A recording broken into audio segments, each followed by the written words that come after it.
So inflation came in at 5%, and 5% is better than 5.1% that was expected. So as I'm recording this, all the knees are jerking. So far, they're all jerking up.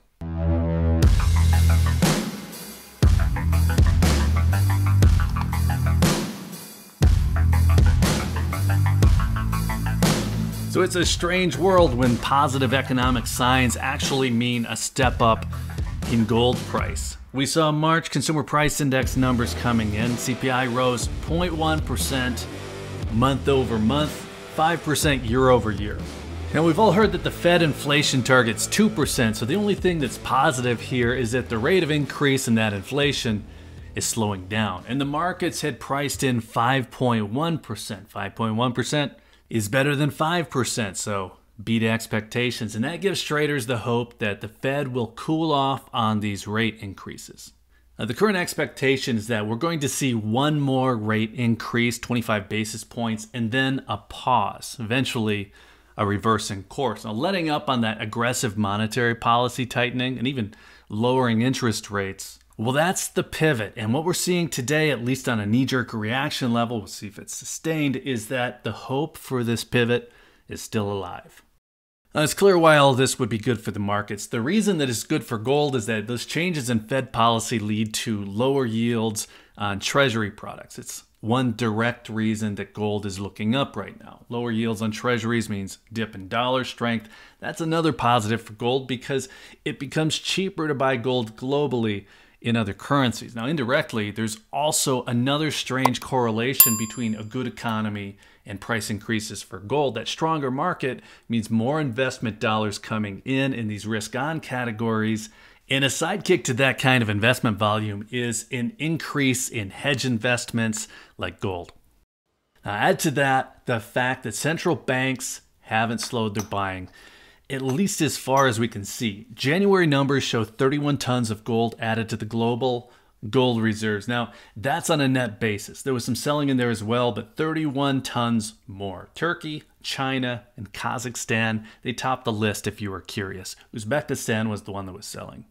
Now, the downside for retail buyers, while we're looking at high spot price and high premiums, there's just so much hype going on for gold ownership right now. And anytime we see a rush on price, really in any asset, people rush in. We see that with just about anything. So add to the hype here, pile on de-dollarization chatter, and the demand for physical gold is pretty frantic right now. Bullion dealers are getting rushed, and that means that they can charge those higher premiums on top of an already high spot price. If you're new to gold, you're probably starting to see all the reasons why it's nice to have a solid hedge asset in play. And it's not really about returns, it's more about asset safety, kind of protecting net worth. Honestly, in an economy like we're seeing right now, I don't personally feel like I'm at risk of losing everything and having to rely on my precious metals to survive. Actually, I think that's kind of ridiculous now that I say it out loud. I'm still continuing to look for other investments with potential for greater returns. And I'm partially doing that because I have this backup with gold. It's safe. Now, if you're buying it for price appreciation on the metal itself, there are far easier investments to make money on. That's really just saying go into it with clear eyes.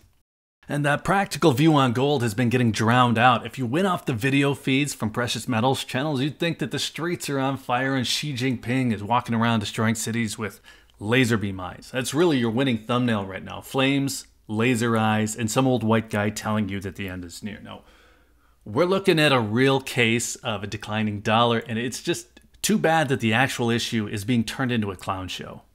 The death of the dollar is really the central theme of everything going on around here lately. Global trade deals bypassing USD, BRICS nations, their efforts to create a combined currency, CBDC rollouts, gold standards, petrodollar being called into question, bank runs, US debt.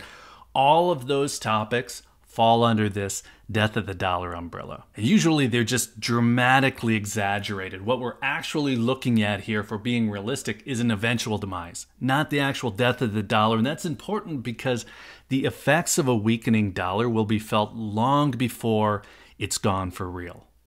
Now, the advice that I've found to be relevant in tough times revolves around liquidity. You need to keep your expenses low and your liquidity high. And it's a great time for me to say, I'm not a financial advisor. I'm not even kind of a financial advisor, but if you've ever been through a tough time financially yourself, you've probably felt that liquidity issue. So this is why I personally focus on the kind of gold that I could very easily sell if I needed to. It's why I'm okay with an asset that doesn't generate income, because I know it's quickly available in a pinch.